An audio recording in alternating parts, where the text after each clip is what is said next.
Pemilu 2024 menjadi pemilu ketiga yang diikuti oleh Partai Nasdem. Komitmen prinsip politik tanpa mahar kembali ditegaskan, tentunya dengan harapan bagi para kader dan bakal calon legislatif bisa fokus untuk memperjuangkan kemenangan pemilu tanpa ketakutan untuk melakukan praktik mahar alias praktik membeli kursi. Sementara itu pada acara konsolidasi nasional Bawaslu, Presiden Joko Widodo meminta Bawaslu untuk memperketat aturan yang jelas, rinci dan efektif terhadap praktik politik uang. Presiden pun meminta Bawaslu untuk melibatkan partisipasi masyarakat untuk mengawasi penyakit pemilu tersebut. Lantas adakah obat mujarab untuk mencegah atau bahkan menghilangkan praktik politik uang yang selalu menghantui setiap pesta demokrasi? Untuk bahasan lebih lanjut sudah bersama kami ada pengamat politik Henry Satrio tergabung melalui sambungan Zoom. Selamat pagi, salam sehat Mas Henry. Selamat pagi Mas Henry. Selamat pagi, salam sehat Mas Abdi, Mbak Valen. Ya, Mas Henry, ini kita baru saja mendengar lagi ada ungkapan yang disampaikan Presiden Joko Widodo dan mengingatkan Bawaslu kalau harus hati-hati karena politik uang itu ada. Nah, kita tahu setiap kali Presiden menyampaikan sesuatu ada pesan di dalamnya. Menurut Mas Henry, kira-kira apa sinyal yang ingin disampaikan oleh Presiden Jokowi? Ya, yang pertama Presiden Jokowi memberikan sinyal positif kepada Bawaslu untuk waspada terhadap money politics. Jadi artinya ada keinginan dari Presiden Joko Widodo untuk menghapus atau meminimalisir minimal terjadinya politik uang.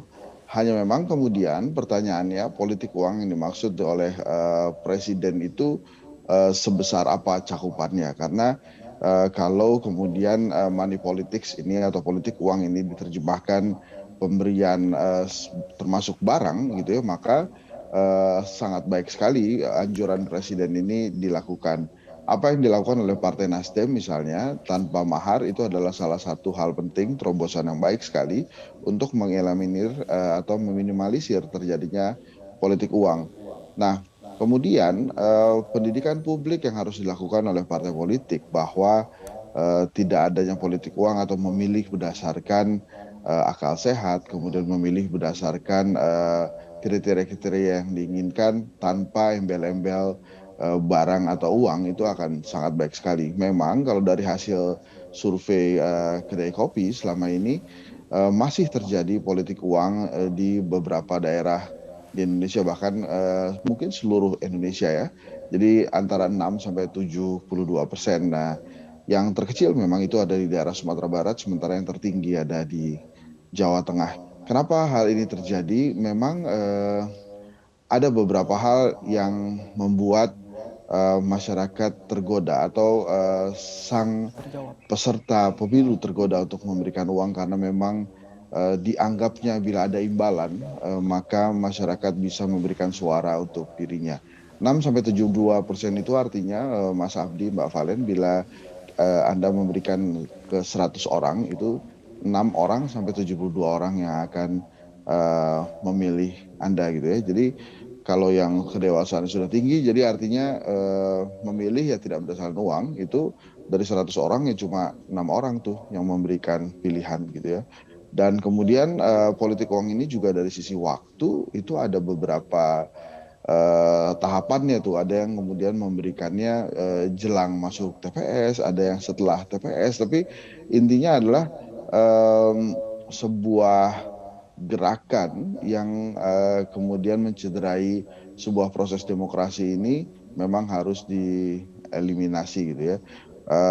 Mestinya juga Pak Jokowi mudah-mudahan bisa kemudian memberikan instruksi-instruksi yang membangun gitu ya kepada aparatnya untuk bisa melakukan pendidikan publik supaya pada saat melaksanakan kegiatan politik, memberikan hak suara, itu rakyat bisa tanpa atau tidak tergoda dengan politik uang. Nah, kemudian selanjutnya partai politik misalnya memang yang dicari atau diperebutkan adalah suara, tapi alangkah baiknya dan sangat baik menurut saya bila memang partai politik melakukan kegiatan politik dengan menawarkan ide-ide gagasan secara konsisten dan tidak berubah menjadi organisasi pengumpul suara belaka.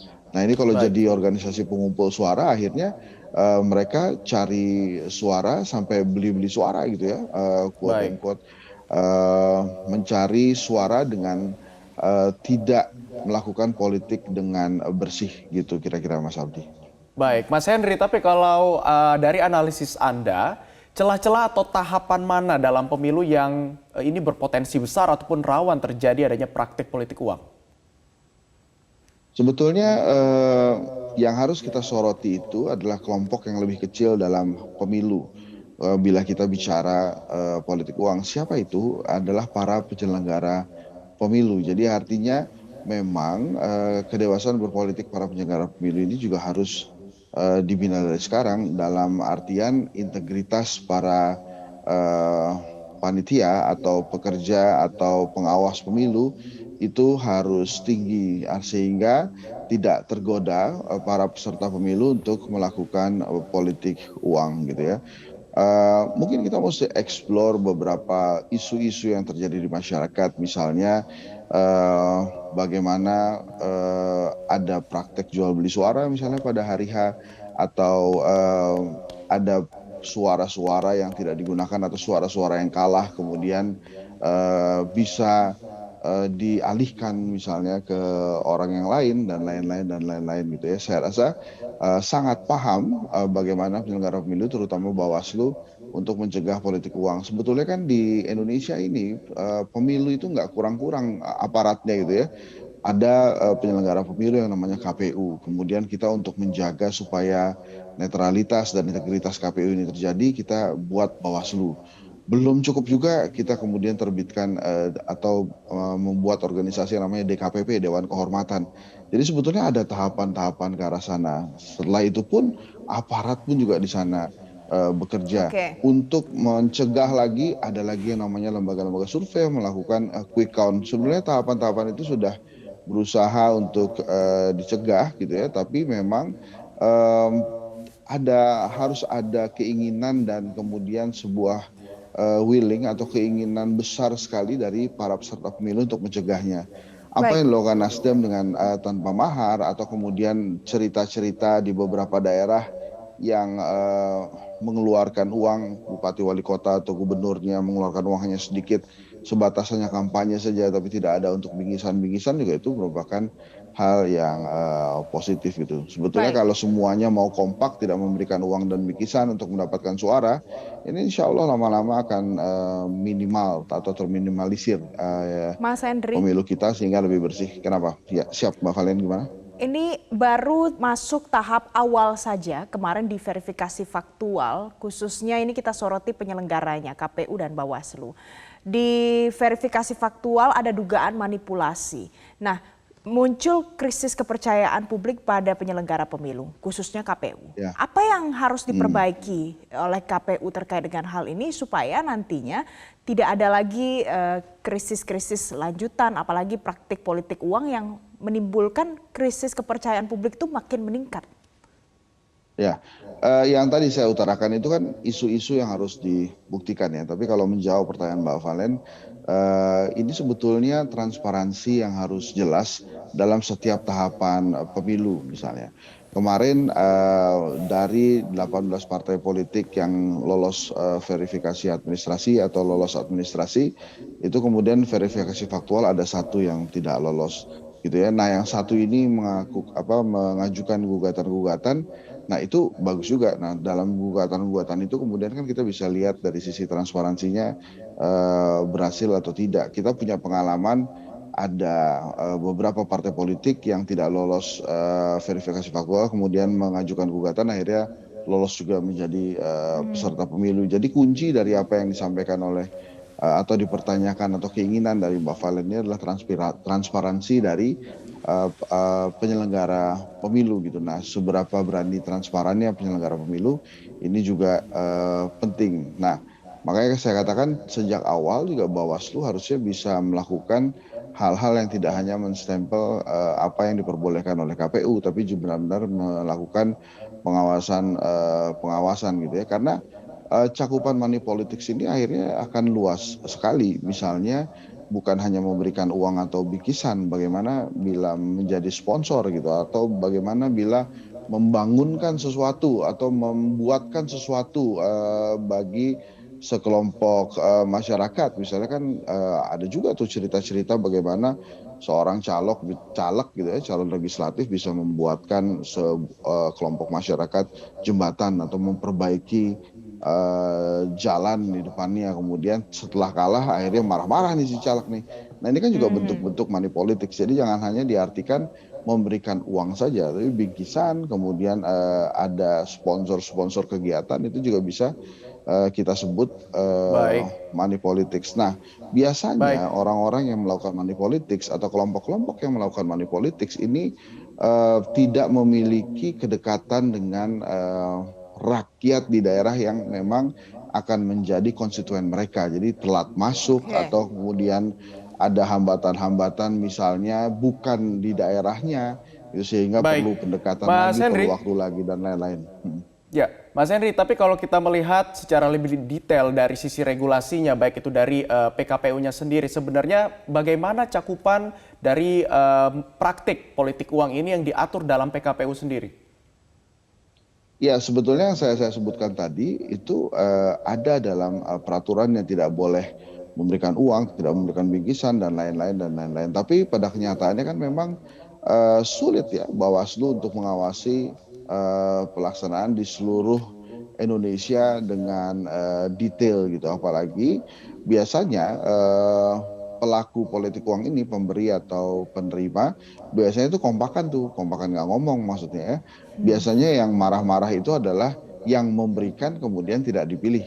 Baru setelah itu marah-marah untuk menghindari stres dari dirinya gitu, karena terkadang orang yang melakukan politik uang itu melakukan suap dan lain-lain, itu bisa jadi uangnya bukan uangnya dia tuh, tapi uang pinjaman. Nah kalau udah seperti itu, begitu dia tidak terpilih, maka biasanya meluapkan emosi dengan menyatakan bahwa dirinya telah melakukan politik uang. Dan biasanya ya Bawaslu mau apa juga, karena mereka juga sudah gagal ya, jadi artinya ya tidak ada proses-proses selanjutnya. Nah yang repot ini kan sudah berhasil melakukan politik uang, akhirnya di periode berikutnya maju lagi melakukan hal yang sama. Nah kembali lagi Baik. ke contoh-contoh yang baik yang dilakukan, misalnya ada Partai Nasdem yang tidak terima mahar, atau ada beberapa partai politik lainnya misalnya yang melakukan kegiatan-kegiatan atau pendidikan politik lebih dini. Kan saat ini Baik. ada partai-partai politik yang melakukan pendidikan-pendidikan politik juga untuk para calon legislatif. Salah satu materinya adalah bagaimana tidak melakukan politik uang pada saat Baik. kampanye dan proses pemilihan. Oke. Mas Henry, ada pilihan untuk berpegang pada prinsip politik tanpa mahar. Kemudian Nasdem memilih untuk melakukan ini. Apakah ini nantinya bisa menguntungkan bagi Nasdem? Ya, akan sangat menguntungkan. Yang pertama, menguntungkan dari sisi nama baik pastinya. Kemudian yang kedua, Nasdem mengajarkan atau melakukan pendidikan politik ke publik dengan baik dari awal gitu ya. Hanya memang yang ketiga, kalau kemudian si calon legislatif atau calon kepala daerahnya ini secara etika itu menganggap apa yang dilakukan oleh Nasdem ini hal-hal biasa-biasa saja, akibatnya karena dia tidak mengeluarkan mahar karena sudah ditanggung oleh Nasdem, orang ini atau si calon ini bisa saja berpindah-pindah tempat ya, berpindah-pindah tempat mengikuti apa yang dia inginkan gitu. Misalnya, oh karena hari ini Nasdem sudah memberikan upaya pilkada tanpa mahar misalnya, kemudian dia ikut di situ, terpilih gitu ya, popularitas meningkat, elektabilitas meningkat. Di periode berikutnya, di putaran berikutnya akhirnya pindah partai politik karena dia merasa dia sudah memiliki tabungan elektabilitas dan popularitas gitu. Pindah partai politik, padahal sebelumnya tanpa didukung oleh Nasdem misalnya, dia bukan siapa-siapa. Nah semua mahar itu diberikan, atau bukan semua mahar, semua modal kapital untuk melakukan kampanye ditanggung oleh atau diberikan oleh Nasdem. Setelah popularitas naik, dia terpilih, elektabilitas semakin naik, putaran kedua karena sudah ada modal elektabilitas, melupakan Nasdem, kemudian pindah ke tempat lain yang dia anggap mungkin ya ini lebih baik secara politik. Nah, memang jadi akhirnya ya justru Nasdem menderita beberapa kerugian, makanya mestinya Nasdem selain memberikan mahar juga ada pendidikan politik kepada orang-orang yang telah didukung oleh Nasdem dan kemudian mendapatkan kursi atau mendapatkan kekuasaan, sehingga pada saatnya nanti si orang ini tidak mengkhianati Nasdem tapi juga bisa menularkan virus kebaikannya tanpa mahar ini kepada calon-calon yang lain gitu. Baik, ya kita harapkan banyak nantinya pemilih-pemilih cerdas untuk melawan adanya politik uang di 2024 dan tentunya dipenuhi dengan politik gagasan. Terima kasih Mas Henry Satrio, pakar komunikasi politik sudah bergabung bersama kami di Metro Pagi Prime Time. Selamat kembali beraktivitas, salam sehat. Terima kasih Mas Henry.